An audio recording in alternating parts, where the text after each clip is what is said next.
Hello, my name is Brianna Mitchell, and I am the Summer Learning Intern. I'm so excited for this opportunity and to bring these amazing group of panelists together.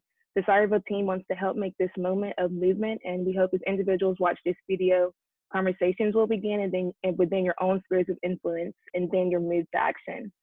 Before we begin, I want to share with you that we have asked each of our panelists to come into this space with respect for one another as they share and they listen, to be open-minded as panelists, share their own experiences, and as they share a stat, it will be from a credible source. I know some of them have some notes, so if you see them looking down, just know they prepared before this. They didn't want to bring you something that wasn't true. And we've also invited them into a brave space. And so together we will create a brave space, because there's no such thing as a safe space. We exist in a real world, we all carry scars, and we all have caused wounds.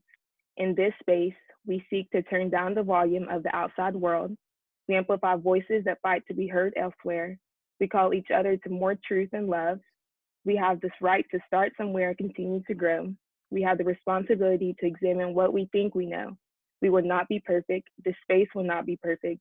It will not always be what we wish it to be, but it will be our brave space together. And we will work it out side by side. Amen. So now I'm going to let you guys know who our panelists are. They're going to give you your name, their first and last name. They're going to tell you where they're from and then how long they've been with Sawyerville. So Hakeem, we will start with you. So my name is Hakeem Bennett. I'm from Greensboro, Alabama. And I've been involved with Sawyerville since I was 4 years old, so about 10 plus years now.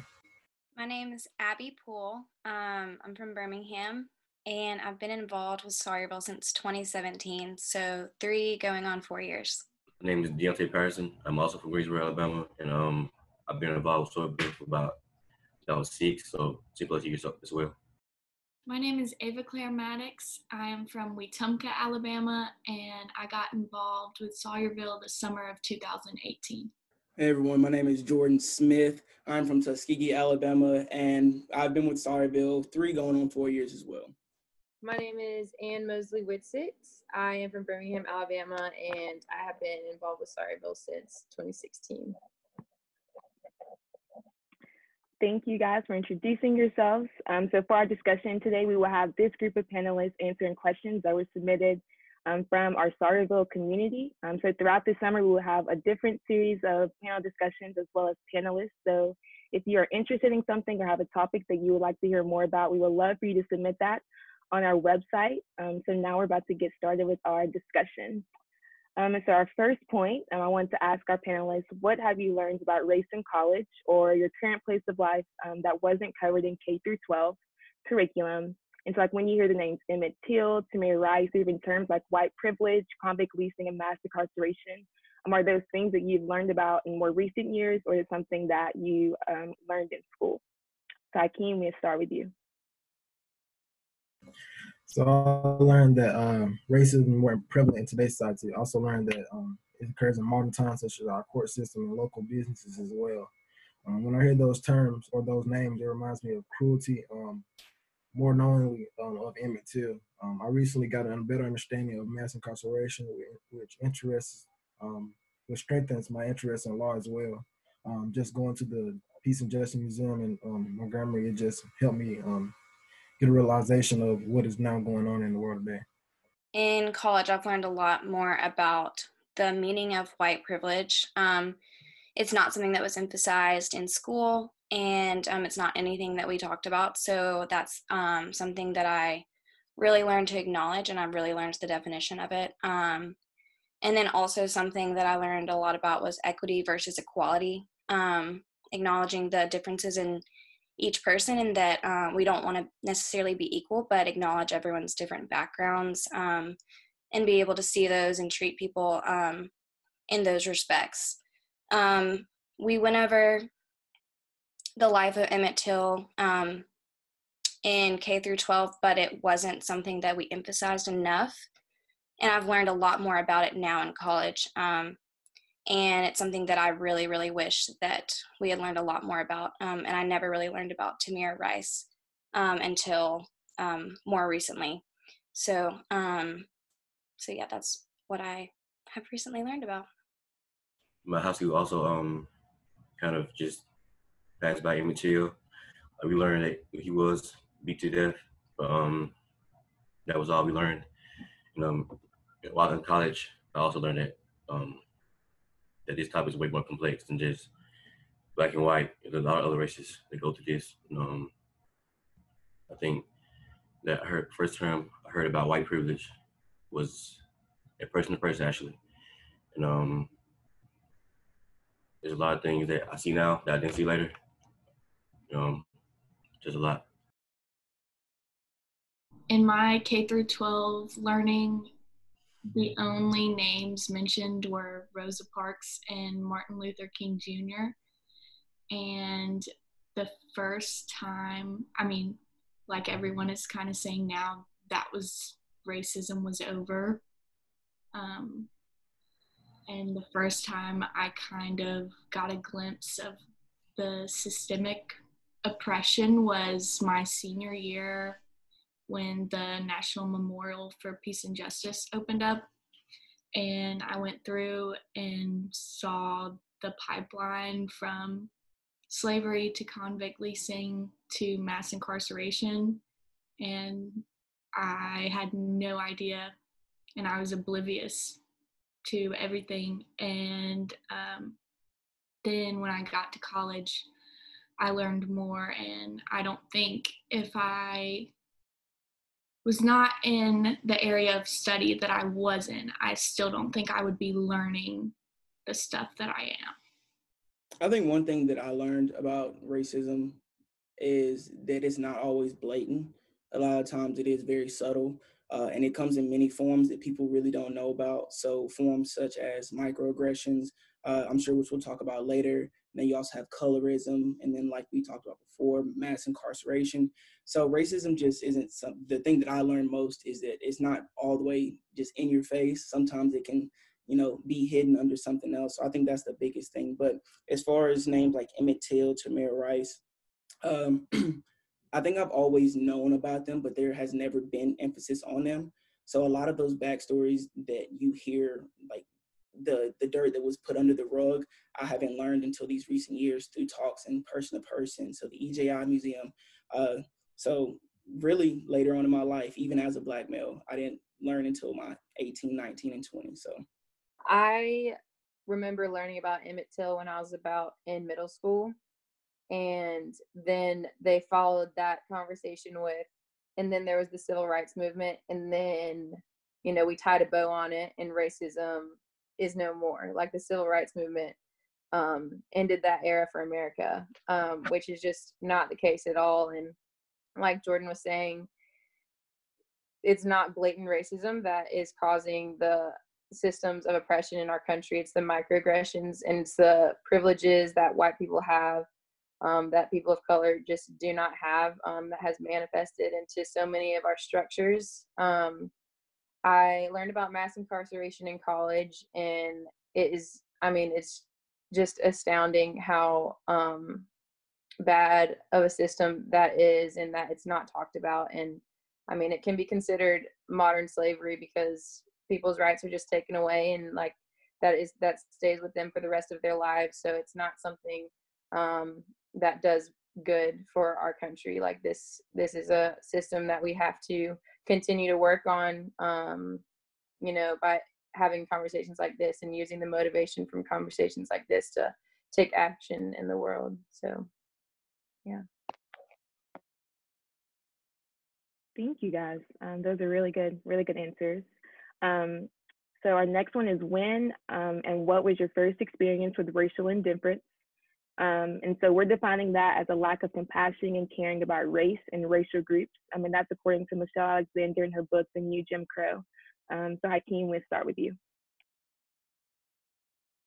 So I think I learned more about racial indifference. Sorry about that. At a young age, but more in middle school as I got older and was able to understand better. I didn't know what it was, but I knew that I wanted to treat others as I wanted to be treated as well. And Sawyerville just made me, put an emphasis on that as well, just being able to participate in the various programs they have. So I thought a lot about this question. And a lot of people used to say like Homewood Heights, so that's where I went to high school, is Homewood. They would say like Homewood's very diverse, and like we don't see a lot of racism in our school. And I will say, like, we had a lot of administrators that were Black. Our principal was Black. And we, I didn't at the time see a bunch of racial indifference in my school setting. But as I got to high school, it started to become very blatant to me how much racial indifference there was in the Homewood City schools, and how much we kind of push it to the side and acted like it wasn't really a problem. And I just really remember sitting in the lunchroom and seeing how like separated the races were. And looking back, that really bothers me. And that was probably the first real time that I saw major racial indifference. And then it would just kind of trickle into who was in AP classes, who was in non-AP classes, and then in sports. And I was a cheerleader, and we had one Black girl on the cheer squad. So it really started to show a lot more in high school. But in college, I mean, being at Auburn University, which is it's not super diverse, I would say.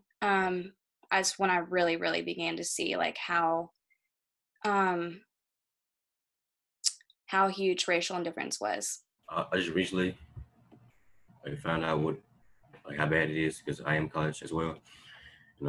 As when I was young, like I kind of knew what it was, but also went to camp, so it wasn't really big of a deal.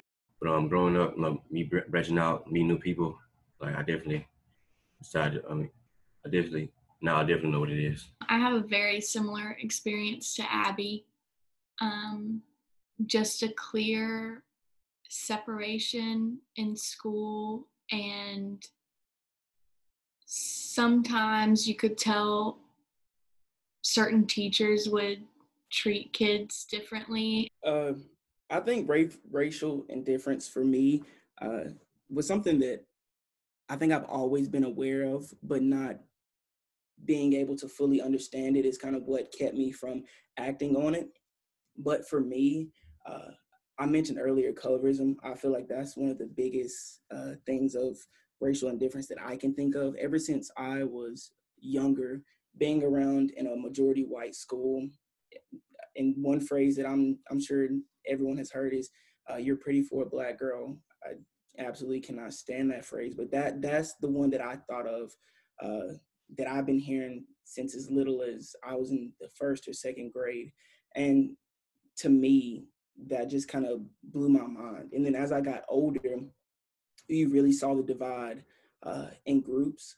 So as far as when there were certain events that went on, maybe through the high school, or whenever there were parties outside of our school, you could always tell that there was some type of racial indifference, because you would only see one group in one place, and there would never be invitations sent out to the Black kids or the Indian kids or the Asian kids. It was always just that one group.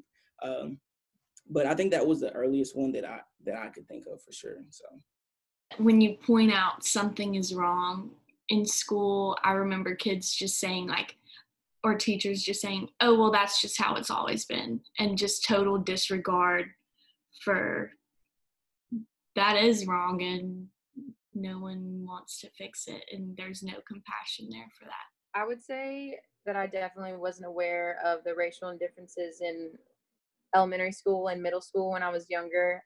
Looking back on it, it's kind of scary how apparent that was within the community that I grew up in. In middle school and elementary school, Black kids would be the ones getting in trouble for reasons equivalent. Like they would be acting the same way that white kids were, but there was an expectation for them to mess up. And so teachers would focus on them and kind of target them. And like ISS throughout high school was full of Black people. And so and they didn't expect anything differently because that is how they had been treated their entire lives in the Homewood school system. So it's the teachers that like have these biases that they project onto Black people and people of color, and it just stays with them through the rest of their time in the school system. And it's just, I just don't think that people in a community like that, like I wasn't even aware of it until I went into higher education. So it's hard to break that system when it's just the same cycle over and over again. So there just has to be more conversations, like I was saying, within communities, like at a younger age. I think that we would have all benefited from that even as young as elementary school.